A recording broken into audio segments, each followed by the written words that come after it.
Okay, so we were talking about Prospero. Remember, he and Miranda came to the island when Miranda was not 4.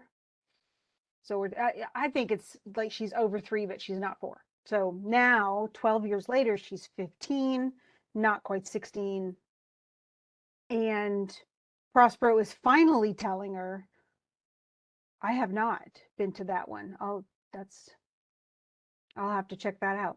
Um, but she did not know all this time why she was there and where they came from. She remembered women tending to her when she was a little kid, but that's all she really remembers. So Prospero's now giving her, this is what happened when you were a baby. And it sounds like it happened over years, that it slowly, he gave essentially most of the actual governance over to his brother, and his brother Antonio kind of took that and ran with it, made a lot of alliances, and oh, I'll have to look it up. Oh, that's awesome. Um, I'm writing it down now. So, um, essentially, because Prospero really wasn't doing his job and Antonio was doing his job, slowly Antonio got more and more influence until eventually he said, well, why don't I just become Duke? And so part of the reason that this happened, part of the reason that Prospero was on an island, part of the reason is because he neglected his own duty. Being a duke is like being a president or being a king. You can't just sit in your palace all day and do nothing. You have to, I mean, your job is to help out, you know, your area. If he's Duke of Milan, then he needs to um be Duke of Milan. It's not something if he doesn't do his job, he's not doing his job. It's that kind of a thing. Just a second.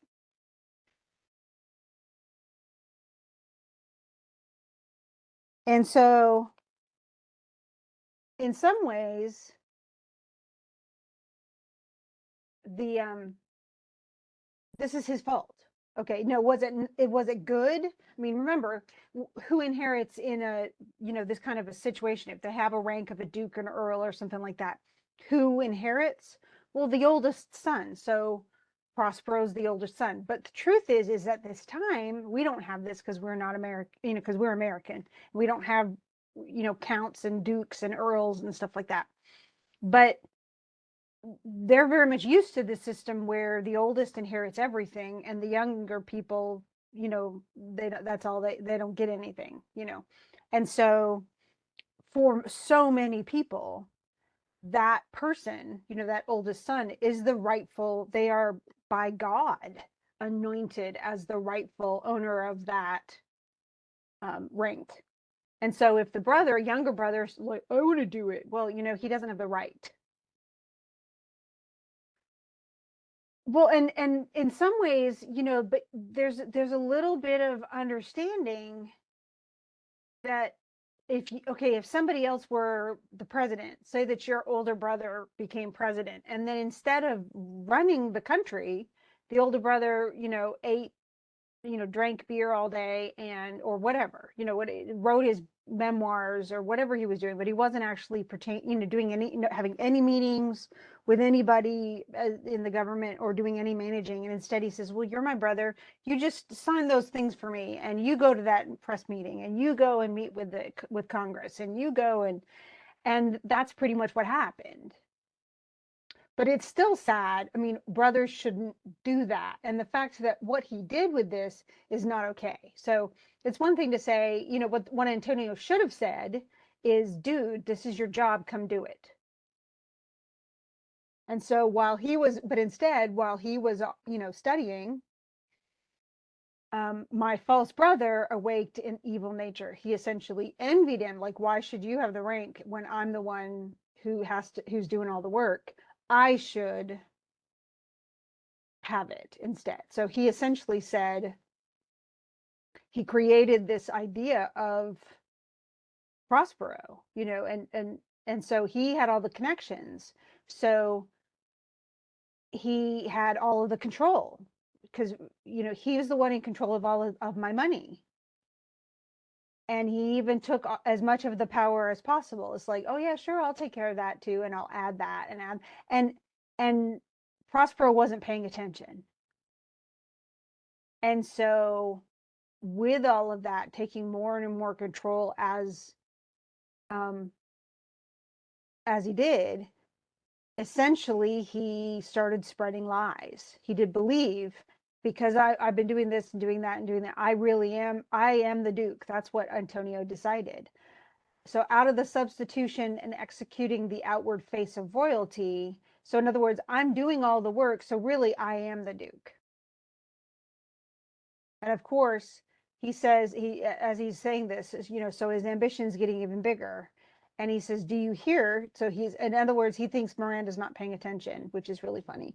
And she goes, yeah, sure. Your tale, sir, would cure deafness, which is a really interesting thing to say. And he starts talking again. So one gets the sense too that Prospero is used to talking and used to Miranda sort of listening. So she's kind of a teenager, if you want to think about it that way, where she has her own things, but she'll sort of listen. But this is getting really long-winded. Even for a play, this is a lot of little monologue things. So he keeps stopping it, and this is on purpose. For one thing, it shows us a little bit about Prospero and Miranda's relationship. That Miranda only is sort of listening to him. And for the other thing, it actually keeps the audience engaged. Now, if you were to take all of these Miranda, these little stoppings, and just put Prospero and have him talk for 3 pages, oh my gosh, a whole bunch of us would tune him out. And so this is intentional to give us the background that we need, the story of what happened 12 years ago, so that we understand what he's doing for the rest of the play. So it's called exposition, and it's the most boring part of a play. And so Shakespeare, in all of his genius, said, okay, I don't want to bore people to death, so let's have Miranda being, flitting around and acting like a goofball and not listening, so that he has to keep interrupting. And then that's kind of funny. So people are more likely to pay attention to the details. So he keeps on going with his story, though, and eventually, to him, his dukedom, the library was fine. He just didn't need all this other stuff. Plus, Prospero did not have the need for power. He didn't have the desire for power, which, if you go all the way back to early philosophy, they say that the best statesmen, the best people who are running the country, are people who are disinterested, who don't have a need for power or wealth or influence or anything like that. They just come in to really do public service. Only he wasn't really doing public service. He just wasn't taking control and taking power, and he was just kind of plugging along and doing a lot of study. But because his brother was taking over, he essentially, he's looking at his brother and he's looking at Prospero and going, okay, this guy's just going to stay in his study all day long, reading books in his library. And essentially what happens is Antonio lies to himself. Not only, I'm really the Duke, I'm the real Duke. That's what Antonio says. But he also says, essentially, well, he's just not fit to govern. My brother may have the rank, but he's really not fit to govern, because Prospero really hasn't governed, at least recently. Now, we don't know how much time happened. It literally could have been a few months. It could have been 10 years. We just don't know. And so he gets an alliance with the King of Naples. That's we're going to see him, and that's Alonso, to give him annual tribute. So that's money. Do him homage, subject his coronet to his crown, and bend the dukedom, yet unbowed, to most ignoble stooping. In other words, what Antonio says is the Milan, my dukedom, because he claims it's his, Antonio does, will serve the King of Naples, another country. So I will make myself subservient to your country and to you and your kingship if you help me. So essentially, he offers himself in subservience, the dukedom, and in service to the kingdom, even though they're supposed to be equals, so that he can get an alliance with Alonso. And he says, and Miranda is listening. So she's like, what?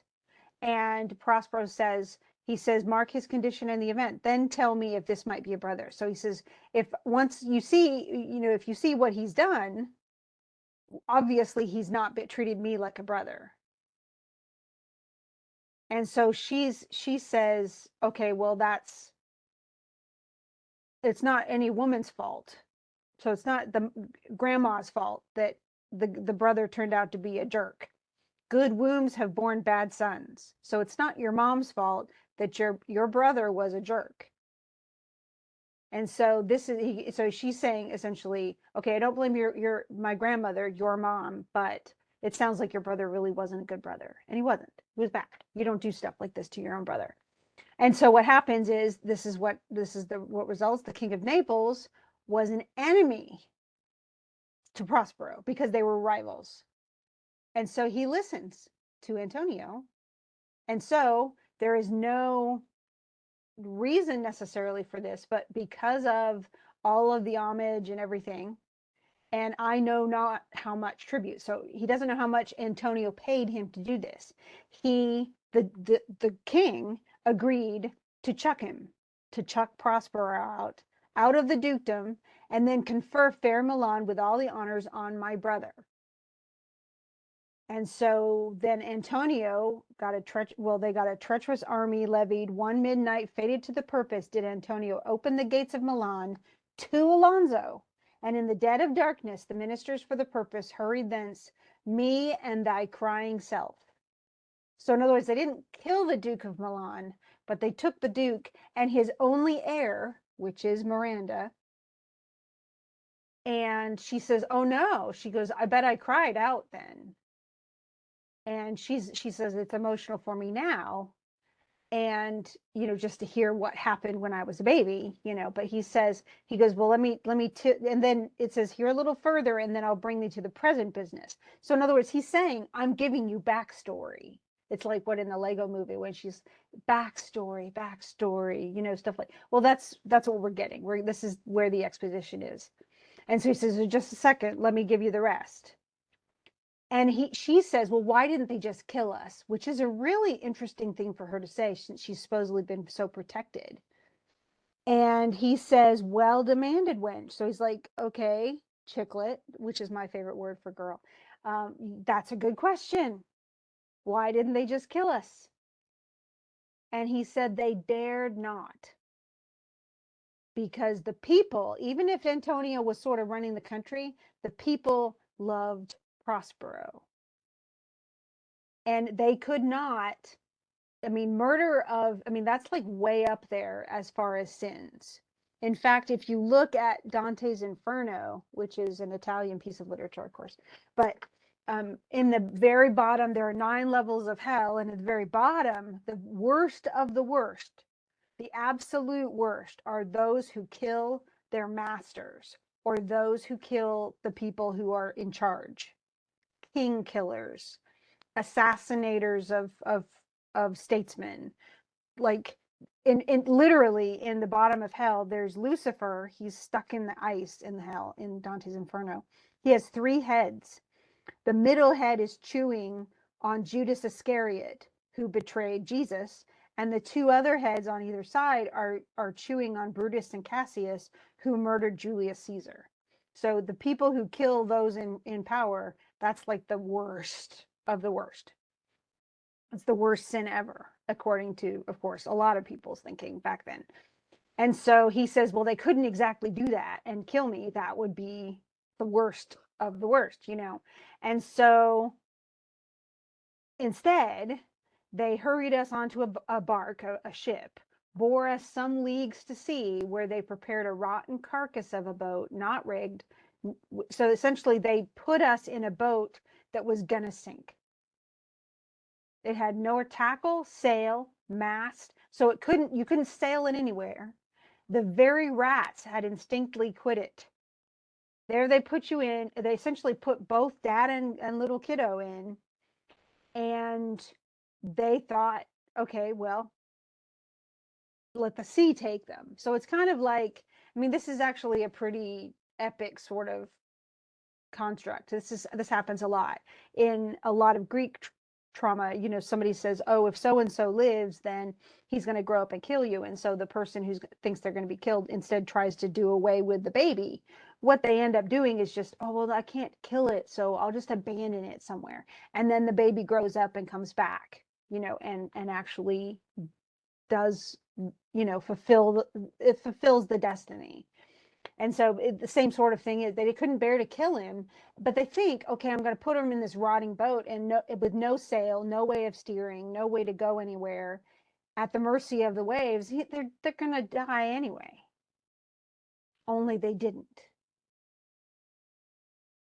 And she says, well, I must have been a real trouble to you. Again, she's a little bitty baby. She's like 3 and something. And he says, oh, a cherubim thou wast that did preserve me. So he compares her to like those little kid angels. You preserved me. You smiled. You infused with a fortitude from heaven. And so it's like that actually kept me going. And a lot of people, you know, when they're in dire straits, it's the people that they're close to, their loved ones, that keep them going. And that's what she did. Even as a little bitty kid, he really cares about his daughter. And because of her, he got the fortitude to go. Let's take some stuff. And she says, well, how do we come ashore? And he blames Providence. So God helped us. Some food we had and some fresh water. That Gonzalo, remember I said there was that good statesman, he's the good dude. He gave them water as well as all those magic books. And so we had that to go on. Plus, with rich garments, linen, stuffs, and necessaries, which have steadied much, which since have steadied much. So in other words, they've lasted us this time too. And knowing I love my books, he furnished me from my own library with volumes that I prize above my dukedom. So because he was a scholar, remember, he was in alchemy and, you know, you could say necromancy or magic, then he had some resources that he wouldn't have had otherwise, all thanks to Gonzalo. So he owes this man a lot for his loyalty. And she says, would that I might but ever see that man, like to thank him. And he says, well, because we know already as the audience member, she doesn't know, but we know he was on the ship. And so he puts his mantle back on. So he puts that robe on. And he says, he goes, so sit still and hear the last of our sea sorrow. Here in this island we arrived. He says due to Providence, but magic may have had something to do with it. But then here he says, have I, thy schoolmaster, made thee more profit than other princesses that can have more time for vainer hours and tutors not so careful. In other words, you've had a better upbringing here on an island than you would have had if you'd been at court. You would have spent much of your time getting, you know, fitted for dresses and getting your hair done and blah, blah, blah, all this, the foo-foo stuff that doesn't matter. And your tutors would not have been, you wouldn't have been taught by me. Yes. So she's homeschooled, which is probably the first, I mean, people at this time, girls especially, would not have gone to public schools. There were no such things. They wouldn't have really gone to private schools because they didn't really have that either. And so, but she was homeschooled by her dad because there were no schools for her to go to and there were no tutors for him to hire. And that is so cool. Well, actually, I homeschooled my kids for a couple years when I lived in a place that didn't have any decent school systems at all. And I had no choice. I just ran out of options. So, but the truth is he's a scholar. And so who better to tutor her than Prospero? And so they ended up having a lot more, they probably spent a whole lot more time together than they ever would have in society. So this speaks to a lot of different ideas. Definitely this idea that in some ways Miranda has avoided the social corruption that she would have come across as a young lady of rank in society in Milan. And so she's a better person than she would have been had she stayed. But in some ways, Prospero is a better person then he's a smarter, but he's also a more compassionate. He's changed too over the last 12 years. And probably much of it is through the influence of his daughter. So they both had a good and profound positive effect on each other, which is good. So now he says, okay, so by accident most strange, bountiful fortune has placed my enemies here. And because I knew they were coming, and because I was able to use my influence, I was able to bring them here. And so now he says, and it's instant. So maybe I don't know, he has that hypnotism and stuff too. He goes, here, cease more questions. Don't ask me any more. Thou art inclined to sleep. 'Tis a good dullness, and give it way. I know thou canst not choose. He essentially puts her to sleep. He just puts a hand out and says, thou art inclined to sleep. And she goes, whoo. And then once she's sleeping, he calls for Ariel. Come away, servant, come. I'm ready now. And here comes Ariel. Now, again, I said yesterday that Ariel can be played by a boy or a girl. I've seen it both ways and seen it very effective both ways. If you've ever seen Dead Poet Society with, what's his name? Why can Robin Williams in it? One of the kids actually plays Ariel in this play. No, he plays Puck, but he's the same. It's the same thing. Puck is often played by women and men. I've seen it both ways too. I think I like Puck better as a guy than a girl, but Ariel I've seen very effective both ways. It really needs somebody who has like a lot of movement, like they can kind of be acrobatic and stuff like that. I think both parts kind of fit that. I'm sure they had some actor, in the theater at that time who could have played both roles pretty easily.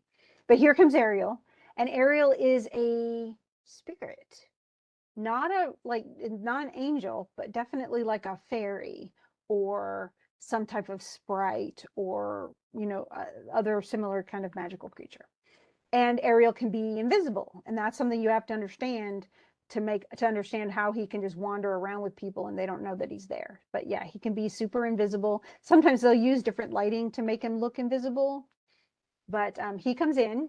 Well, today they use different lighting. Back then, there was no lighting. It was just that all the performances would have been during the day. And so you just have to use your imagination. But he calls him master. And he says, tell me what you want. And he says, if you want me to fly, swim, dive into the fire, ride on the curled clouds, or, there's a lot of possibilities and he can do whatever. And he said, did you do what I asked you? And he says, everything. I boarded the king's ship, and in the deck, in every cabin, I made everybody essentially, sometimes I divide and burn in many places. I made it look like the ship was going down, essentially. And that it was on fire and everything was falling apart. And so I even brought in lightning and thunderclaps and made it seem really, the fire and cracks of sulfurous roaring, all this stuff was, and it made everybody, kind of like freak out. I would have been freaking out, if he'd made it look like things were burning up. He goes, that's awesome.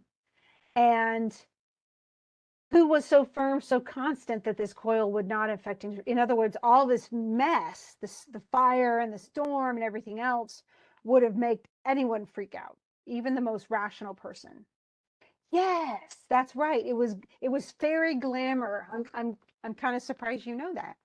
And it's funny because the whole idea of glamour is that it is meant to fool humans, and yet other fairies see through it, and humans with certain abilities can see through it as well. And so they can actually recognize when glamour is being used so that it's not effective.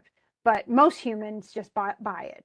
They look at the surface detail and they think it's all true, and it's not. It's actually some type of hallucination that's created by the fairies and their magic. Okay, so good. I'm glad you used that word. And so he says, well, who wouldn't have freaked out from that? And Ariel's like, oh, not a soul. They all freaked out.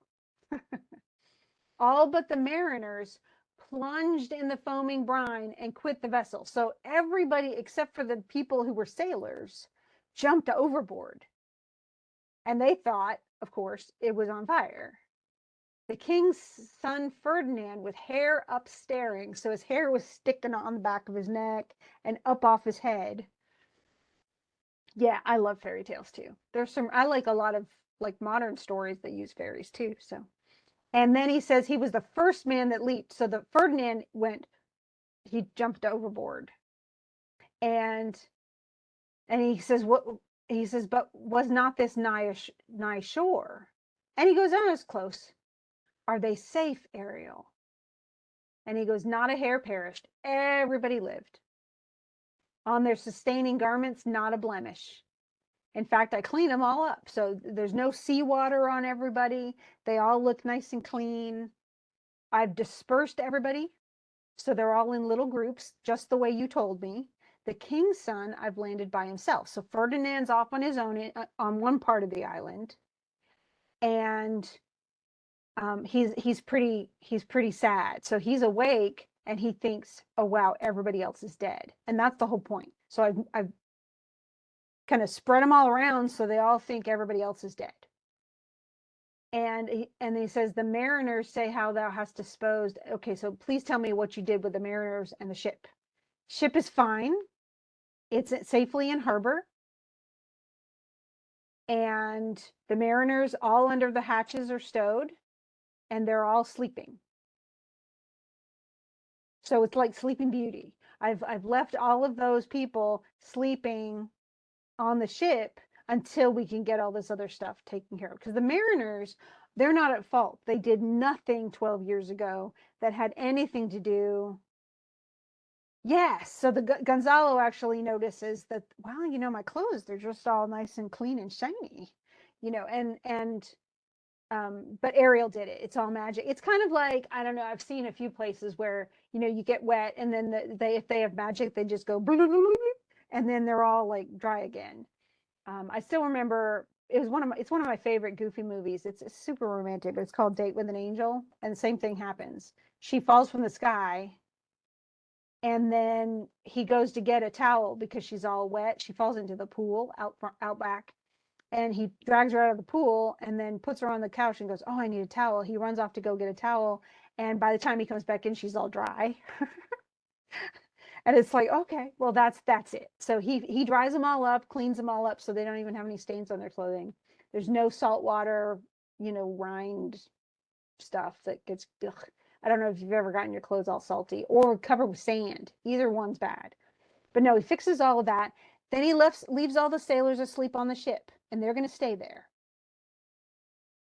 And all the rest of the boats are gone. So they're upon the Mediterranean, and they're floating home for Naples, and they think all those other ships in the fleet think that the king's ship went down. So the only boat he brought was the one on the island. And then he split everybody up. And you're going to find, essentially, he put the king and Alonso and Alonso, and then Sebastian, his brother, and then Antonio and Gonzalo all together. Then he took the little, like, Trinculo and Stefano, who we're going to meet soon, and he put them in a different place. And then he put Ferdinand all by himself.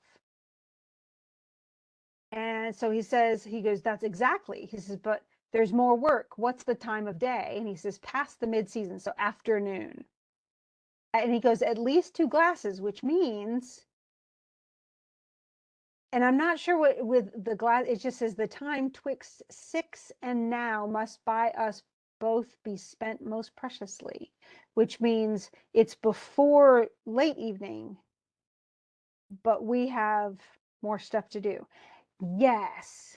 And so he says at least 2 glasses, which is that at least 2 in the afternoon. And we don't know exactly, but most hourglasses were for an actual hour. So yeah, you flip them over. How you remember when to flip them over, I have no idea. I would never keep track of that. So, but the time twixt 6 and now must by us both be spent most preciously. So in other words, between 2 in the afternoon and 6 in the afternoon, we got stuff to do. And Ariel's like, really? Um, okay, but if you want me to keep working, and this is where we figure out the deal between Ariel and Prospero.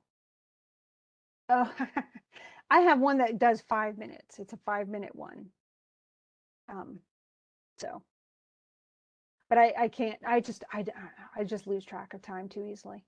So Ariel says, since you want me to do more work, let me remember thee what thou hast promised, which is not yet performed to me. In other words, let me remember what you promised me that you haven't yet done. And Prospero gets a little irritated. He goes, oh, how now, Moody? What is it you can demand?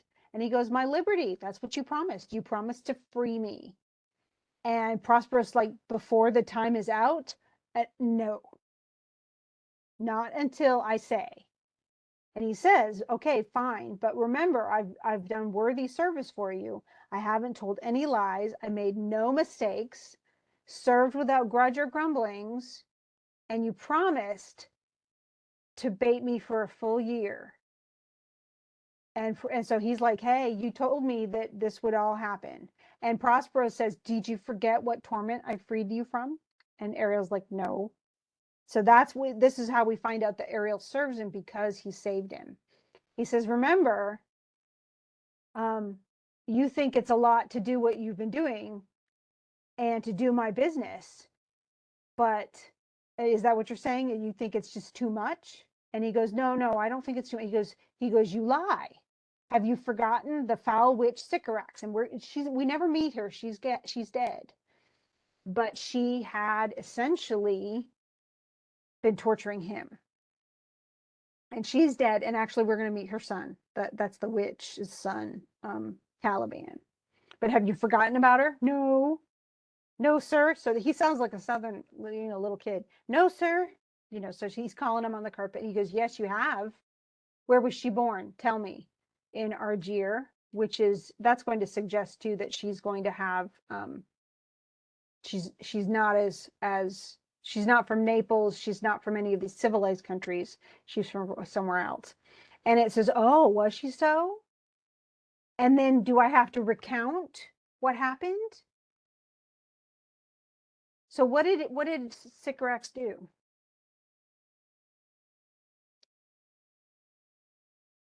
She was left on an island too.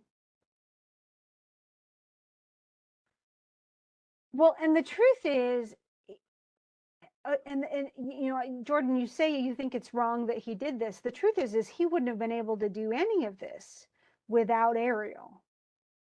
And yet Prospero has the ability to call these things, and he does. It bugs me too. And in fact, it bugs a lot of us. But it's the same way that, for instance, like in Harry Potter, we have the house elves who honestly are super powerful. They can disapparate, they live for hundreds of years.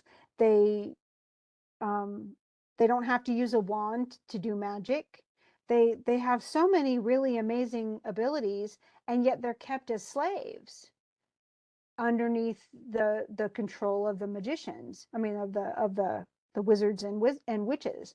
And so but that's not fair, and it's not right. Should Ariel have to serve Prospero? Well, no. But remember, at this time, this was the time when we already had established slavery.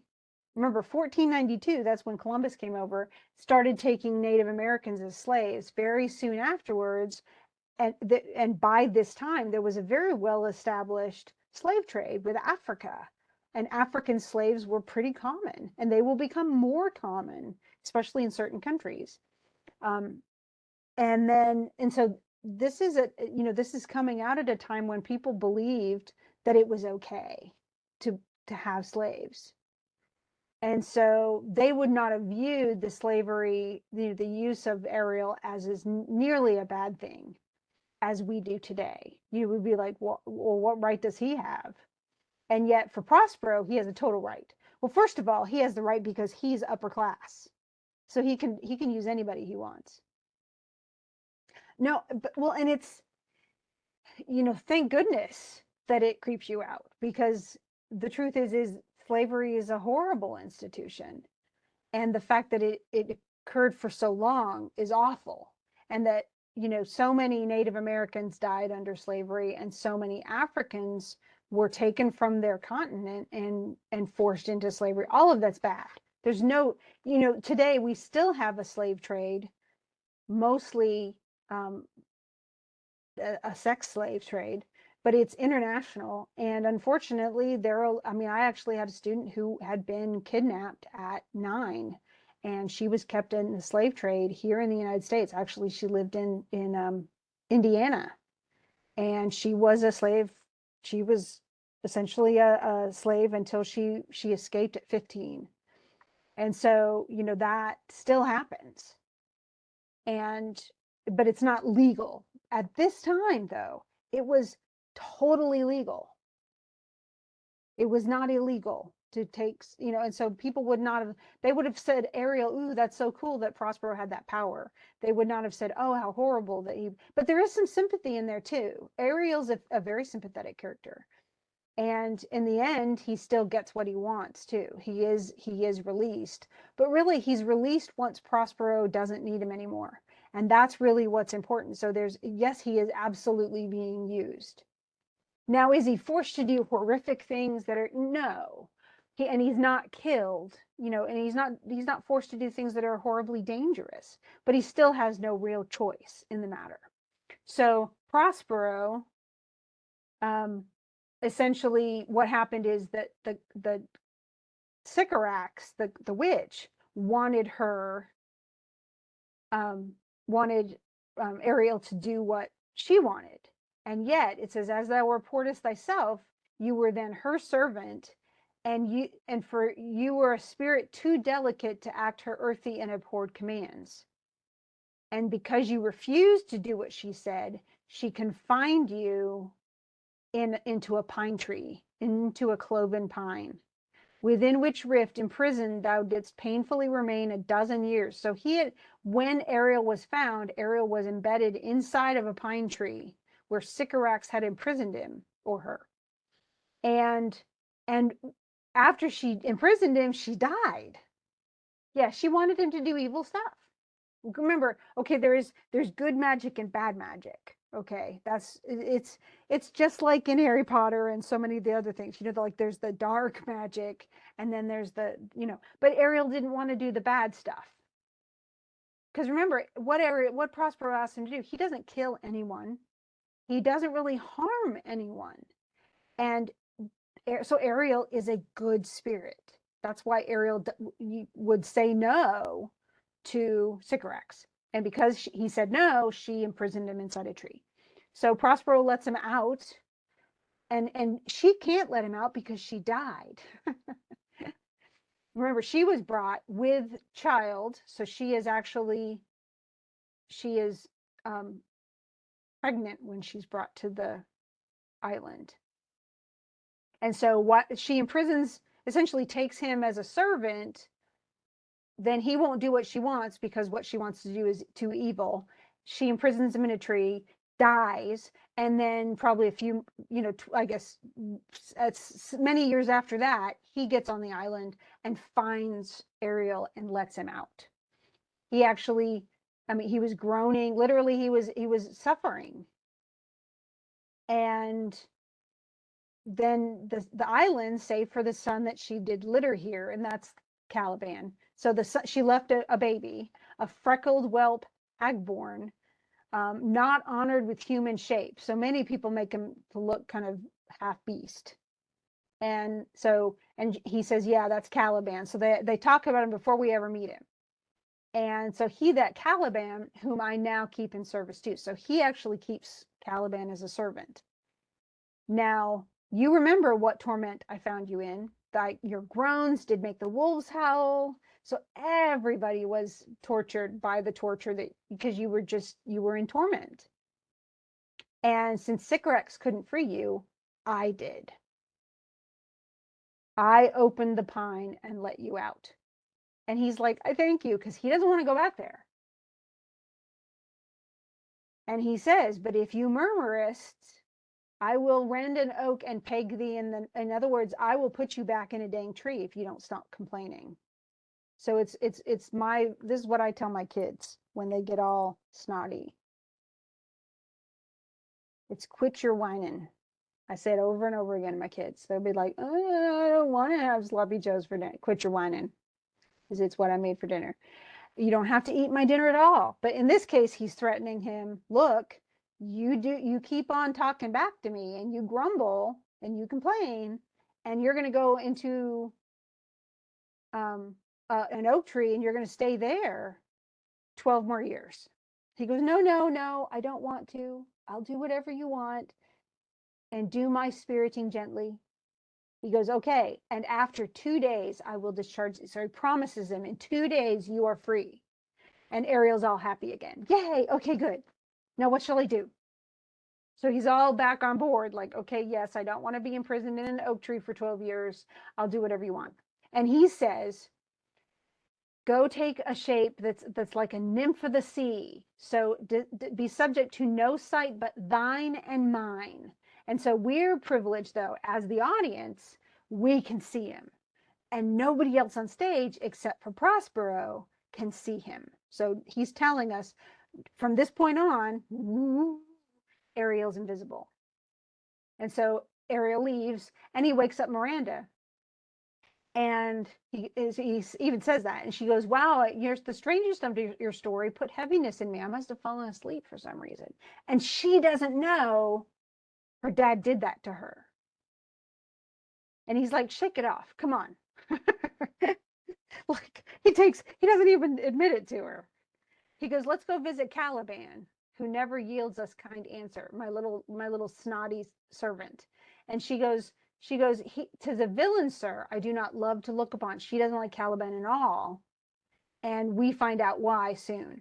So he calls for Caliban, and Caliban just shouts first and then eventually comes out. And Prospero says, I have more stuff to do. Come out, come thou tortoise, calls him a turtle. And he says, then he talks to Ariel for a second, and Ariel says, my lord, it shall be done. And then Prospero really like shouts for him. And he blames his mom over and over again. Got by the devil himself, upon thy wicked dam, that just means mom, come forth. It's funny because in if you ever read Beowulf, Grendel, the monster that Beowulf fights, has essentially a mom. She's in part 2 of Beowulf, and there's no name for her. She's just Grendel's dam. So it's just Grendel's mom. And so Caliban comes out. He's all beastly looking, and he's just mad. He's sullen. He's surly. He doesn't like you. He's insulting. He tries to curse him. And he says, for this, because of course he's being surly, tonight thou shalt have cramps, side stitches that shall pen thy breath up, urchins shall for the vast of night that they may work, all exercise in thee. In other words, I'm going to make sure all night long. That's what he's saying. Yes, that is exactly. Now we don't know who impregnated her, but a lot of people, again, there was that fear of witchcraft at the time. And so, well, if they had a child, the assumption was the only person who would have slept with her was, some evil being. And at least he could be a demon, if not like Satan or something, but a demon, an incubus. And so that's, so it would make sense as to why she's only a witch, and yet Caliban is like monstrous. Well, and there was, again, who knows? I mean, that's what the superstition shows up a lot in a lot of these things. And that was very much part of the society at this time. But he's saying, keep insulting me and you're just going to get bitten all night long. And all I imagine, honestly, it says it's each pinch more stinging than bees. All I think about is mosquitoes. And Caliban is just not. He is kind of a creepy, and he gets creepier as we go along, but then he becomes just stupid. But we play around with him. He becomes the comic relief. But right now he's actually a threat. And that's one reason he's kept as a servant, is because to him, he owns this island because of his mom. He says, this island's mine and you took it from me. And at first you came and you were treating me really nice. You fed me and you taught me how to name the bigger light, that's the sun, and how the less, the moon. And I loved you, and I showed you all the qualities of the island. I showed you around. I showed you where all the good stuff was, and I should never have done that. And so I'm cursing you again. Curse, curse, curse. For I am all the subjects that you have.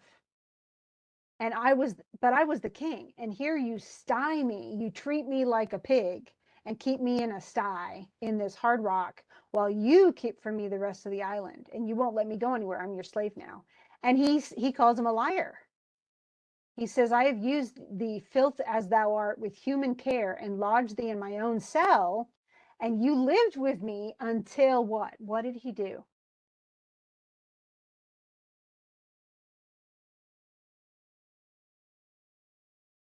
What's that mean? Till thou didst seek to violate the honor of my child. Yes, he tried to rape Miranda. And ew. That's where we really get the ew. Then we can't forget that. Now, they're not going to show any of this. This is not that was not appropriate. You can't do stuff like that. In fact, the only rape in Shakespeare, I mentioned Titus Andronicus yesterday, and Lavinia, the girl in it, is raped, and it's horrific. But they don't show anything. After she is raped, her two rapists cut off her hands and cut out her tongue. And so for the rest of the play, she's walking around with just blood dripping from her arms, the ends of her arms and her sleeves, and then dripping down her mouth. It's just horrible. It's awful. But he claims, oh, you took my island and you made me a slave and you treated me like crap. And he goes, no, I treated you great until you tried to rape my daughter. And Caliban, to him, he's like, well, there's nothing wrong. Ho, ho, ho, ho. Would it had been done? Thou didst prevent me. I had peopled else this isle with Calibans. He does not regret that he tried to rape her. And he wants kids, and he doesn't care if she's the one who does it. Even if it's against her will, he doesn't care. And he says that's disgusting. Abhorred slave, which any print of goodness will not take. I tried to be nice to you. I pitied you. I tried to I taught you how to speak. I taught you all, words for things, and you were awful. And he of course blames mom and the vile race. If she came from, if he's half demon or half something. Yeah, but now at this point she's marriageable. She's 15. Actually Juliet was 14. She wasn't 15 yet. But probably when he tried, she wasn't. So remember, they've been there 12 years. Oh, it's no, it's still. Yeah, I still think of it. There's no way. My daughter's 23 and she's almost 23 and she's not ready to have kiddos. So, but at that time, women, it was very common for a man to be married not till his like 30s even, but it's very common for women to be married in their teens. If they got to be 20, 25, they were almost like over on the shelf, really. Yeah, it is a different, but still, but the fact that he doesn't care. And her dad has to approve, even if she's young, he has to, they have to go through and create a marriage and, oh, you have to get the dad on board. Well, the dad's not on board. He is absolutely, there's no way he wants that for Miranda. And Caliban is he's incorrigible. He doesn't care, and he has no respect. It's not like he's a huge contrast with the other slave, Ariel. Ariel does have gratitude, and he does know what Prospero did, even if he still doesn't want to be a slave. And so Caliban says, well, you taught me language, and my profit on it is I know how to curse. And Prospero's just like, okay, we're done. And he says, anything I tell you to do, if you don't do it, same thing, is the only way you can get him to behave is to torture him, to threaten punishments for him. So he's like a super brat. I don't know. And then Caliban does say, no, pray thee. So he says, please don't torture me. And then an aside, and we haven't talked about asides. Asides are to us, the audience, as if they're individual thoughts just inside their heads, but they speak them to us so we know what they're thinking. It's not something that we use today, but it's pretty common in Shakespeare's time. So he looks at us, at the audience, and says, I must obey. His art is of such power, it would control my damned god Setebos and make a vassal of him. So essentially, if nothing else, the witch is a pagan. She's a non-Christian.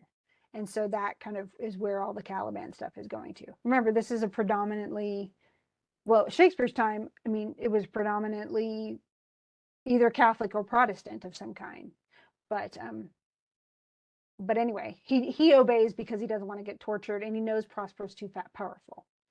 And then here comes Ariel with Ferdinand. Remember, that's the son of the king. And he was all by himself, remember, and he thought he was all alone, and everybody else had died. And so Ariel brings in, he's singing to him, to get him to follow. And Ferdinand is like, I hear this weird music. Where is it coming from? And now I can't hear it anymore. So he says, it sounds no more. And he describes himself sitting on a bank, weeping again, the king, my father's wreck. So he thinks everyone else is dead. And so I heard this music and was drawn to it, but now it's gone. Wait, there's the music again. And here comes Ariel singing. Remember, Ariel can't be seen, so all he hears is Ariel's magic fairy voice, Yeah, it's sad. I mean, Ferdinand's a nice dude, and he thinks literally I'm the only survivor. And then what Ariel sings is about his father's death. Full fathom 5, thy father lies. Have you ever heard that line before? That's Shakespeare. Of his bones are coral made. Those are pearls that were his eyes. Nothing of him that doth fade, but doth suffer a sea change into something rich and strange. This is actually where we get the word sea change too. It was coined by Shakespeare. And so he's like, oh no, the song is singing of my drowned father. This is no mortal business. Like, he knows this is magic and no sound that the earth owes. This is unearthly. And Prospero is watching from like a kind of hidden spot with Miranda. And he goes, come look and tell me what you see. And she says, what is it? A spirit? Lord, how it looks about. Remember, Miranda, who's she seen? She only remembers women tending her when she was a baby. The only other people she's ever seen are her dad, Prospero, who is, old, and Caliban, who's a beastly monster. And she goes, wow. She goes, believe me, sir, it carries a brave form, but 'tis a spirit. And he goes, no, it's a human. It eats and sleeps and hath such senses as we have. This gallant was in the shipwreck, and he's something stained with grief, but he's a goodly person. But he's sad because he lost everybody else, and he's wandering around trying to find people. And she says, this is so cute, I might call him a thing divine, for nothing natural I ever saw so noble. And Prospero has an aside. He's like, cool. So this is great. He goes, it goes on, I see as my soul prompts it. Well, this is happening just the way I want it to. I will free you in 2 days for this. He's telling Ariel this. And then Ferdinand says, he must have caught sight of Miranda, because he says, most sure the goddess on whom these airs attend, like da da da da da da da da. It's like love at first sight. And so he's like, oh, you wonder, please tell me, are you a maid or no? She goes, I'm not a wonder. but certainly I'm a maid. So she has no like lofty, I'm so great, I'm better than everyone else. No, she's just totally, I'm just a girl. Hmm. And he goes, oh my gosh, you're speaking my language. That's so cool. And that's kind of funny. So he's like, oh my gosh, she's like not a spirit. She's not a queen. And she's speaking my own language. And he says, I am the best of them that speak this speech were I but where 'tis spoken. Like, in other words, I'm a very high rank. But he says, I'm the best of them. So I'm the highest rank. If we went back to Naples, I would be at the highest rank. And Prospero checks him. How the best? What wert thou if the king of Naples heard thee? Oh, you're the best, are you? What about the king of Naples? And he goes, well, unfortunately, I am a single thing. And it's amazing that you're speaking of Naples. He does hear me, and that he does, I weep. Myself am Naples. So remember, he thinks his dad's dead, which makes him the king of Naples now. And yet it's a very sad succession. This is always something that I guess people don't really think about. To be duke, to be king, to be your parent has to die.